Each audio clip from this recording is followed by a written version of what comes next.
ఎన్ని ఇబ్బందులు పెట్టినా కూడా, ఎటువంటి ఇబ్బందులు పెట్టినా కూడా ఎదుర్కొనేదానికి సిద్ధంగా ఉంటామని చెప్పి ఈరోజు ఇన్ని రోజులు జైల్లో పెట్టిన తర్వాత కూడా మళ్లీ అదే మాట చెప్తా ఉన్నాను.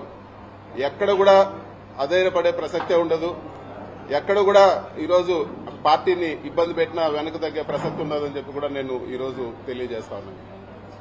ఇది ప్రతిసారి తెలుగుదేశం పార్టీ అధికారంలో ఉన్నప్పుడు, ఎప్పుడు తెలుగుదేశం పార్టీ అధికారంలోకి వచ్చినా కూడా కేసులు పెట్టే పరిస్థితి చూస్తూనే ఉన్నాము.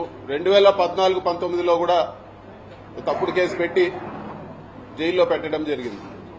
అప్పుడు కూడా చెప్పినాను, ఇది తప్పుడు కేసు, ఇది కేవలం హరాస్మెంట్ చేసేదానికే పెడుతున్నారని ఆ రోజు కూడా నేను చెప్పడం జరిగింది.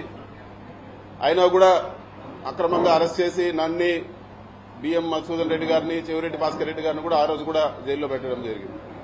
తర్వాత ఎవరైతే కేసు పెట్టించారో అదే వ్యక్తి కోర్టులో వచ్చి చెప్పడం జరిగింది, ఎక్కడ కూడా బలవంతంగా మా దగ్గర పెట్టించారు, వీళ్ళు తప్పు చేయలేదని చెప్పి ఆ కేసు కూడా కొట్టేయడం జరిగింది.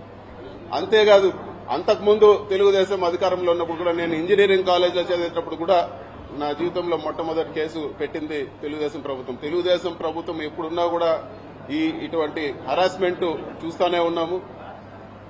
ముఖ్యంగా ఈ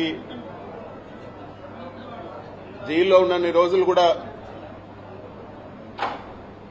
ఈ కష్టకాలంలో అండగా నిలబడిన మా పార్టీ అధ్యక్షులు జగన్మోహన్ రెడ్డి గారికి, అదేవిధంగా మా పార్టీ గౌరవ పెద్దలకు, మా పార్టీ క్యాడర్కి అందరూ కూడా వెన్నంటుండి సపోర్ట్గా ఉన్న ప్రతి అందరికి కూడా మనస్ఫూర్తిగా నేను ధన్యవాదాలు తెలియజేస్తా ఉన్నాను.